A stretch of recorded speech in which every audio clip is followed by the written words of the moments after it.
Hello students, आप सभी का हमारे यूट्यूब चैनल लर्निंग यूनिवर्स में स्वागत है। आज हम क्लास 9th की वर्कशीट नंबर 26 सॉल्व करेंगे, जो 3 सितंबर 2020 के लिए है। आपको सबसे ऊपर अपना नाम और क्लास टीचर का नाम लिखना है। पहली वर्कशीट जो है ये इंग्लिश सब्जेक्ट के लिए है और ये स्टोरी राइटिंग से संबंधित है। तो चलिए देखते हैं कि इसमें क्या दिया गया है। Dear students, I am sure you all love to listen the stories. अब बताया गया कि प्यारे बच्चों, आप सभी को कहानियाँ सुनना पसंद होगा। You are so much, they are so much of fun, मतलब कहानियाँ कितना हमें आनंद देती हैं। We all like listening of folk tales, ghost stories, stories with fairies and wizard, stories with children, stories with magic, stories about our gods are aliens, stories about super heroes. मतलब हम सभी ये सब जो कहानियाँ हैं, चाहे फेरी टेल्स हों, भूतों की कहानियाँ हों, लोक कहानियाँ हों, बच्चों की कहानियाँ हों, जादू भरी कहानियाँ हों, गॉड्स भगवान के बारे में कहानियाँ हों, सुपर हीरोज़ जैसे सुपरमैन, शक्तिमान, इन सब की कहानियाँ हों, ये सब सुनना हमें पसंद आता है। The first story I remembered reading as a kid was about the tortoise and a rabbit. It was long time back. अब जो राइटर वो कह रहा है कि पहली स्टोरी एज ए किड, जब वो बच्चा था और उसे याद है वो स्टोरी, वो है टर्टॉइज, कछुए और रैबिट, यानी खरगोश की, जिसमें कछुए और खरगोश की रेस होती है, वो वाली। और ये बहुत पहले हम लोगों ने पढ़ी थी। Do you remember any story you read when you are kid? तो क्या आपको भी ऐसी कोई कहानी याद है जब आप बच्चे थे और आपने पढ़ी थी? तो सबसे पहले क्या होता है कि हम अब देख लेते हैं कि do you know a story has different part, let me tell you about them. तो क्या आपको पता है कि एक स्टोरी यानी एक कहानी के कई पार्ट होते हैं? तो कौन कौन से पार्ट हैं? क्योंकि आप 9th में हैं, अब आपको स्टोरी राइटिंग आएगी। स्टोरी राइटिंग के कुछ बेसिक कंपोनेंट होते हैं, पार्ट होते हैं, जिनको फॉलो करके आप एक अच्छी स्टोरी राइट कर सकते हैं, लिख सकते हैं, और आपको पूरा का पूरा नंबर मिल सकता है। क्योंकि 9th में स्टोरी राइटिंग 10 नंबर की है। तो बच्चों, आपको ये पता होना चाहिए कि ये 10 नंबर आपके लिए बहुत मायने रखते हैं। अगर आपने थोड़ी सी मेहनत कर ली और आपको इंग्लिश राइटिंग आती है तो आप एक अच्छी स्टोरी फ्रेम कर सकते हो। तो पहले जो कंपोनेंट है कैरेक्टर, यानी आपकी स्टोरी में जो कैरेक्टर्स होंगे वो अच्छे, मतलब कैरेक्टर्स होने चाहिए। जैसे कि characters the people, animal, creatures in the story, यानी आपके स्टोरी में कोई भी कैरेक्टर हो। जैसे कोई लोग हो सकते हैं, जानवरों की स्टोरी है तो जानवर हो सकते हैं, और भी जैसे सुपर हीरो हो सकते हैं। सपोज करो आप शक्तिमान के ऊपर स्टोरी बना रहे हो, तो आपका कैरेक्टर क्या होगा? शक्तिमान होगा। उससे जो रिलेटेड होंगे, उसका विलेन कौन होगा। ऐसे ही आप सपोज कर लो और कोई खुद की स्टोरी बना रहे हैं, फेरी टेल, तो फेरी टेल में सपोज करो आपको सपना आया, ड्रीम, तो ड्रीम में आप हैं, फेरी आ गई, हाँ, और भी कुछ लोग आ गए, तो उसके फ्रेंड्स आ गए, आपके फ्रेंड्स आ गए, तो ऐसे कुछ करेक्टर आपने बिल्ड कर लिए। तो स्टोरी में करेक्टर बिल्डिंग बहुत ही ज़रूरी होता है। नेक्स्ट है setting, where and when the story takes place, यानी आपकी स्टोरी कहाँ पे घटित होती है, उसके प्लेसेस क्या है, ये बहुत इम्पोर्टेंट रखता है। सपोज़ करो आप कोई एनिमल की स्टोरी बना रहे हो कि जंगल है, जंगल में एक शेर रहता था, तो आपको सबसे पहले कैरेक्टर लाना होगा। वहाँ पे लायन लाओगे, रैबिट लाओगे, मंकी लाओगे, मतलब जो भी आपको कैरेक्टर्स लाने हैं। और इनके अलावा ये सब कहाँ स्टोरी टेक प्लेस करती है, यानी फॉरेस्ट होगा, जंगल होगा, या कहीं कोई फील्ड होगी। तो ऐसे आप जो है, आपको एक प्लेस डिसाइड करना होगा, किस प्लेस पे स्टोरी क्या हो रही है, और उस प्लेस के बारे में आपको बताना रहेगा। अगला है प्रॉब्लम। आपकी हर स्टोरी में एक प्रॉब्लम होनी चाहिए, यानी बिना प्रॉब्लम की स्टोरी कैसे आएगी? तो हर स्टोरी में कोई ना कोई इशू होता है। प्रॉब्लम मतलब इशू होना चाहिए, कुछ उसका कंटेंट होना चाहिए। सपोज कर लो कि आप जंगल की स्टोरी बना रहे हो, शेर है, वो कई सारे जानवरों को रोज़ मार के खाता है, और वो फिर उससे शिकायत करने जाते हैं। यहाँ प्रॉब्लम क्या है? वहाँ जो एनिमल्स हैं उनकी प्रॉब्लम है कि जो lion is killing so many animals, so they are very afraid of lion. अब प्रॉब्लम को कैसे वो सॉल्व करते हैं, तो आपको उसके लिए सॉल्यूशन देना होगा। और जैसे ही सॉल्यूशन आपका how to problem get solve, यानी कि आपकी सॉल्यूशन कैसे सॉल्व हो गई। Suppose the animals had a meeting, उन्होंने एक मीटिंग की, they have decided some issues and decided to act upon the issue, मतलब उन्होंने अपना कुछ निर्णय लिया, उस हिसाब से काम करने का प्रयास किया। उन्होंने डिसाइड किया कि they will send 2 animals to the lion, वो 2 जानवरों को लायन के पास भेजेंगे, to give the message about the animals meeting, अपनी मीटिंग का मैसेज देने के लिए। यानी एनी हाउ आपको कुछ ना कुछ उसका सोल्यूशन डिसाइड करना है। तो this way you can frame a good story. अब आगे यहाँ देखिए क्या है कि in this worksheet we learn to understand different elements of story. This is a important so that we are able to write share stories we want. और ये इसलिए इम्पोर्टेंट है कि हम अगर कोई भी स्टोरी बनाना चाहते हैं खुद की, तो वो कैसे लिखें और लोगों को शेयर कर पाएँ। तो इसलिए आपको ये पता होना चाहिए कि इसके एलिमेंट क्या होते हैं और कैसे उनको लिखा जाता है। अब यहाँ पे let us read a simple story and find out the elements. अब यहाँ पे हम एक स्टोरी रीड करते हैं और इनके एलिमेंट्स होते हैं, जो 4 ऊपर एलिमेंट दिए गए हैं उनको फाइंड आउट करते हैं क्या क्या है। The crow and the pitcher, pitcher मतलब होता है घड़ा, क्या घड़ा।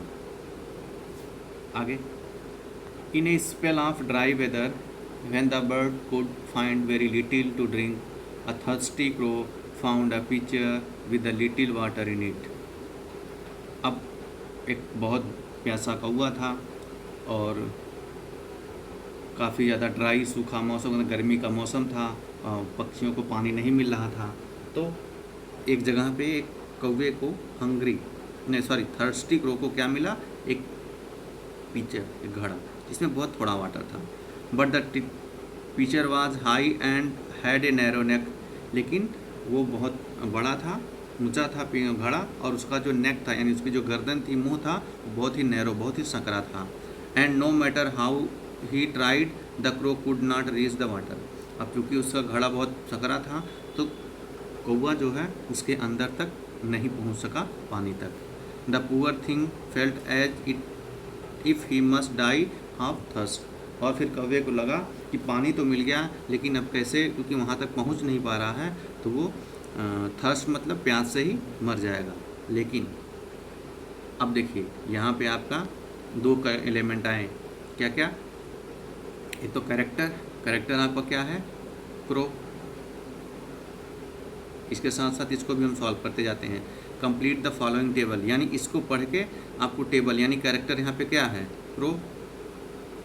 सेटिंग कहाँ पे है, ड्राई वेदर है, ये जो ड्राई वेदर है, ये आगे।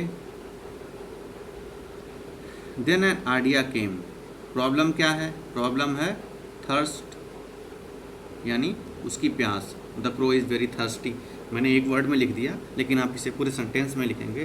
The problem is the crow is very thirsty and he is not able to get any water to drink, ये आप लिखोगे। ऐसे ही सेटिंग में है तो द वेदर, सॉरी करेक्टर में है, the crow is very hungry, यहाँ पे करेक्टर हो गया।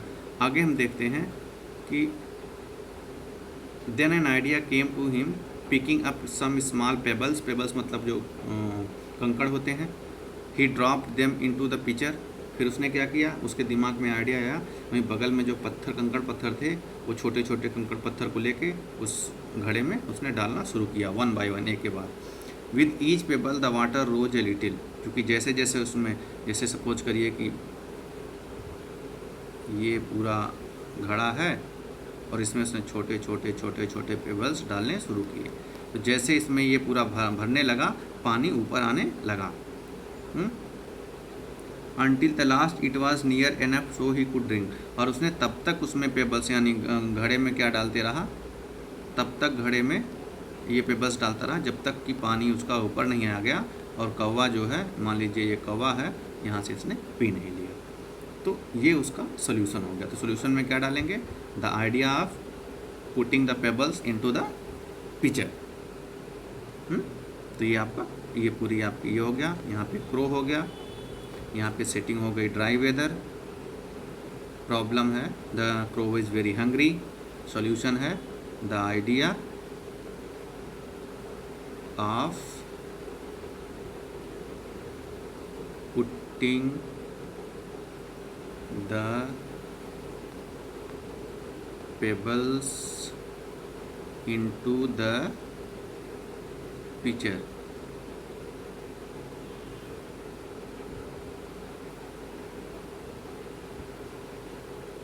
ये आपका पूरा सॉल्व हो गया।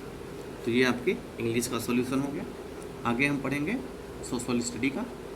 तो जैसा कि आप पिछली जो वर्कशीट थी उसमें भी आप पढ़ रहे थे, तो अभी हम रूसी क्रांति को ही पढ़ रहे हैं और उसका चौथा पार्ट आज पढ़ रहे हैं।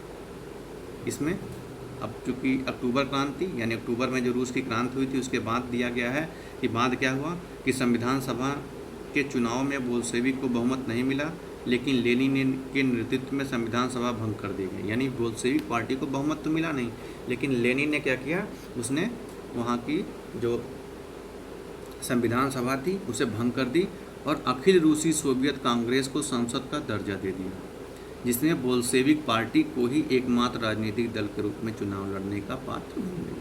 अब उसने क्या किया, जैसे हमारे यहाँ भी हिंदुस्तान में क्या है, कई सारी पार्टियाँ हैं, हर पार्टी चुनाव लड़ती हैं, लेकिन लेनिन ने अपनी संसद भंग कर दी और वहाँ पे केवल अब बोल्शेविक पार्टी ही चुनाव लड़ने का केवल एकमात्र पात्र थी। इसके बाद रूसी गृह युद्ध।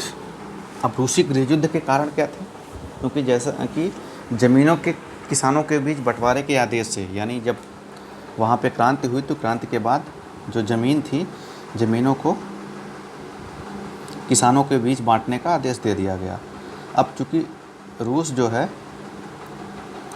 वहाँ की सेना में जो सिपाही थे वो किसान घर से आते थे, तो जब उनको पता चल गया कि अब ज़मीनों किसानों को में बंटवारा होगा तो उन्होंने क्या की, सेना छोड़ छोड़ के अपने घर आने लगे। अब इससे वहाँ की सेना टूटने लगी, यानी जो सैनिक थे वो देश सेवा करते थे, देश के लिए लड़ते थे, अब घर आ रहे हैं, यानी ज़मीन मिलेगी तो वो किसानी करेंगे, अपना अलग काम करेंगे। जो गैर बोल्शेविक समाजवादी यानी जो ग्रीन पार्टी थी, उदारवादी और राजशाही, जो राजशाही के समर्थक थे व्हाइट, इनके पास बहुत ज़्यादा निजी संपत्ति थी, तो अब इनकी संपत्ति किसानों में बंटनी थी। तो इन्होंने क्या किया, ये अमेरिका, ब्रिटेन, फ्रांस के समर्थन से बोल्शेविक यानी जो रेड्स थे उनके खिलाफ युद्ध छेड़ दिया। यानी कि जैसे भारत आज़ाद हुआ तो भारत में भूमि सुधार हुआ, तो बड़े बड़े जो जमींदार थे, बड़े बड़े राजा महाराजा थे, उनकी ज़मीनें क्या हो गई, उन सरकार ने उस पर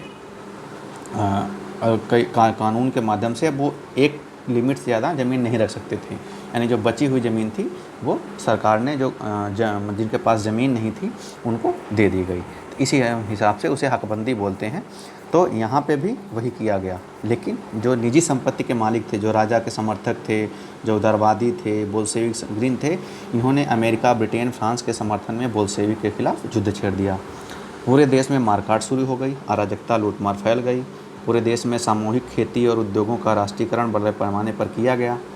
पूरे देश में छोटे किसान और मजदूरों का समर्थन क्रांति को मिलने लगा। अब इसके बाद क्या हुआ, जो छोटे किसान थे और जो मज़दूर थे उनका भी समर्थन क्रांति को मिलने लगा, इसलिए रूसी क्रांति फिर से दोबारा मतलब ये क्रांति को समर्थन मिला। अब इसके आगे क्रांति के बाद क्या हुआ। अब क्रांति के बाद क्या हुआ, क्योंकि जब भी जानते हैं कोई युद्ध होता है, क्रांति होती है, तो अर्थव्यवस्था की बहुत हानि होती है, क्योंकि मार काट होती है, उसमें जन धन की हानि होती है, लोग मरते हैं। और जब मार काट होती है और हिंसा होती है तो उद्योग धंधे ठप पड़े रह जाते हैं, तो अर्थव्यवस्था गिरने लगी थी। इसको संभालने के लिए, विकास सुनिश्चित करने के लिए बड़े पैमाने पर केंद्रीय आर्थिक नीतियों की योजना बनाई गई। किसकी? केंद्रीय आर्थिक नीतियाँ। केंद्रीय आर्थिक नीतियों का मतलब ये होता है कि जो नीतियाँ बनती हैं उसको सरकार का उस पर कंट्रोल होता है। इसके अंतर्गत क्या किया, सरकार ने पंचवर्षीय योजनाएं बनाई। जैसे हमारे यहाँ भी पंचवर्षीय योजना रूस से प्रेरित होकर ही बनाई गई थी। अब पढ़ेंगे जब हमारा जब अब अर्थव्यवस्था पढ़ेंगे। विरोधियों को सख्ती से कुचल दिया गया। लौह इस्पात, परिवहन, मशीनरी उद्योग पर विशेष ध्यान दिया गया, क्योंकि ये जो उद्योग थे ये विनिर्माण उद्योग थे और इनमें रोज़गार बहुत ज़्यादा मिलता था और इनका विकास किए बिना देश का विकास संभव नहीं था।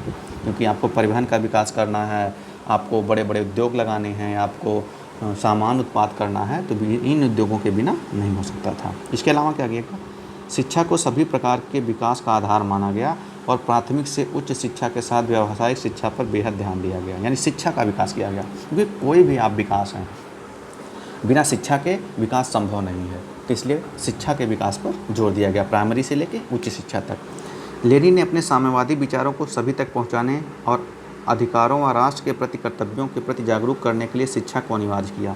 शिक्षा को इसलिए भी अनिवार्य किया कि उसके जो साम्यवादी विचार हैं और लोगों के राष्ट्र के प्रति और उनके अधिकारों के प्रति क्या क्या उनके कर्तव्य हैं, क्या क्या उनके अधिकार हैं, जागरूक करने के लिए भी शिक्षा का प्रसार किया। क्योंकि जब तक शिक्षा नहीं होगी तो आपको ये सब अधिकारों के बारे में अच्छी जानकारी नहीं हो सकती। मजदूरों के लिए आवास और महिलाओं के लिए बालवाड़ी व समान वेतन का प्रावधान किया गया। उसने ये भी किया कि अब महिलाओं को भी पुरुषों के समान वेतन मिलेगा, जो मजदूर हैं उनको आवास मिलेगा। तो ये सब उसने सुधार किए। लेनिन के बाद शासन करने वाले स्टालिन ने और अधिक सख्ती से साम्यवादी विचारों को लागू किया। 1927 के बाद अकाल की स्थिति में नियंत्रित कीमतों के कारण किसानों और सरकार के बीच टकराव हुआ। स्टालिन ने बड़े किसानों यानी कुलक से ज़मीनें छीन ली और छोटे किसानों से कृषि के आधुनिकीकरण करने के नाम पर ज़मीनें इकट्ठा कर सामूहिक कृषि यानी कोलखोज जिसे कहा जाता है के रूप में विस्तृत खेती करने का आदेश दिया। लाखों लोग अकाल में मारे गए, 20 लाख से अधिक लोग निर्वासन साइबेरिया में जेल में भेज दिए गए। अब लेनिन के बाद स्टालिन आया तो उसने जो लेनिन के विचार थे उनको और भी सख्ती से निपटने का प्रयास किया। अब उसमें क्या हुआ कि बड़े जो किसान थे जिनके पास बड़ी बड़ी ज़मीनें थी उसे छीन ली। छोटे किसानों को कहा गया कि आप जो है सामूहिक खेती करिए, यानी सामूहिक खेती करने से बहुत ज़्यादा उत्पादन होगा। और जो विरोधी थे अकाल में कई सारे लोग मार दिए गए और कई लोगों को निर्वासित कर दिया गया, यानी देश से बाहर भेज दिया गया। अब रूसी क्रांति का प्रभाव क्या हुआ, ये बहुत ही महत्वपूर्ण है। रूसी क्रांति का पहरावा ये हुआ कि रूस में क्रांति जो हुई वो समाजवाद में हुई। तो यानी ये पता चला कि अब तक जो राजशाही थी, बड़े बड़े जो जमींदार राजा लोग राज शासन करते थे, वो उसके अलावा भी मेहनतकश लोग भी शासन कर सकते हैं। इसका प्रत्यक्ष उदाहरण रूसी क्रांति ने प्रस्तुत किया। सोवियत संघ द्वारा समाजवाद को पूरे विश्व में मान्यता मिली। अब समाजवाद एक व्यापक उद्देश्य के रूप में स्थापित हो गया। समाजवाद के लिए मार्क्सवाद, लेनिनवाद, स्टालिनवाद नए उपायों और तरीकों के लिए मार्ग दिखाया। हमारे देश के संविधान में भी समाजवाद की बात की गई है। यानी एक समाजवादी जो अर्थव्यवस्था है, समाजवाद जो है, इसको बहुत ज़्यादा पूरे विश्व में मान्यता मिली। और कई सारे देशों में, जैसे हमारे यहाँ भी जब 1917 की क्रांति के बाद, रूस के बाद हमारे यहाँ भी सोशलिस्ट इंडियन सोशलिस्ट पार्टी बनी, भगत सिंह लोगों ने बनाई थी। और कांग्रेस में भी कई सारे नेता थे जो समाजवादी दृष्टिकोण के थे, यानी वो समाजवादी थे। यानी कहने का मतलब कि जो नीतियाँ बने उन पर केंद्र सरकार का, जो देश की सरकार हो, उसका कंट्रोल हो, और वो उद्योगों को कैसे नियंत्रित किया जाए, उत्पादन कितना किया जाए, लोगों की संपत्ति कितनी, मतलब ये सब जो नीतियाँ हों वो कौन बनाए, ये सरकार बनाए। और समाजवाद यानी उसमें मज़दूरों को, मेहनतकश लोगों को पूरा अधिकार दिया जाए और उनकी सुरक्षा हो। तो इस तरह के जो विचार हैं ये पूरी दुनिया में फैले। जैसे चीन में भी है साम्यवाद, हमारे यहाँ भी कई सारी पार्टियाँ बनी। तो इस तरह से पूरे दुनिया में समाजवाद को बढ़ावा मिला। अब उत्तर देखते हैं। पहला प्रश्न है, रूसी क्रांति के बाद रूस में एक गृह युद्ध होने का कारण क्या था। तो आपने पहले पैराग्राफ में जो पढ़ा कि अब जो ज़मीन था वो किसानों को देने जाने लगी, तो सैनिक क्या हुए, सैनिक छोड़ छोड़ के आने लगे। और जो राजा के समर्थक थे और जो ग्रीन थे, ये यहाँ पे देखिए, गैर बोल्शेविक, इन सब ने क्या किया, समर्थक थे, युद्ध छेड़ दिया और मारकाट अराजकता के कारण गृह युद्ध शुरू हो गया। तो ये आपको लिखना है। क्रांति के बाद अधिकतर किसान और मजदूर क्रांति के पक्षधर किन कारणों से बने, क्योंकि उनको भी अपने हक की अधिकार की ज़रूरत थी। उनको भी था कि उनको समाज में, इस देश में समान अधिकार मिले, उनके पास ज़मीन हो, वो ज़मीन पे खुद की खेती करें। तो इस कारण से उन्होंने, मज़दूरों ने भी क्रांति का पक्ष लिया। अक्टूबर क्रांति के बाद लेनिन ने समाजवादी समाज की सफलता के लिए कौन कौन से उपाय किए। तो देखिए लेनिन ने क्या क्या किया। तो बताया कि उसने क्या किया, बड़े पैमाने पर केंद्र की दार्शनिक नीतियाँ बनाई, पंचवर्षीय योजना बनाया, विरोधियों को लौ, इस्पात, परिवहन उद्योग पर ध्यान दिया, शिक्षा पर ध्यान दिया, समाजवादी विचारों को राष्ट्रों के प्रति फैलाने का विचार किया, शिक्षा को अनिवार्य बनाया, मज़दूरों और महिलाओं के लिए बालवाड़ी एवं समान वेतन के प्रावधान किया। तो ये सब उसने किया। तो आपको ये सब चीज़ें जो है पॉइंट वाइज लिख देनी है। रूसी क्रांति के वैश्विक प्रभाव क्या थे? तो रूसी क्रांति के बाद जो है समाजवाद को पूरे विश्व में मान्यता मिली। कई सारे देशों ने समाजवाद को अपनाने का प्रयास किया। तो जैसे आप हिंदुस्तान, भारत का, चीन का, इन सब का उदाहरण दे सकते हैं। तो इस प्रकार आपका ये आज का जो वर्कशीट है ये समाप्त हुई। अगर आपको वीडियो अच्छी लगी तो आप वीडियो पर लाइक करें, सब्सक्राइब करो और अपने दोस्तों के साथ शेयर करें। धन्यवाद।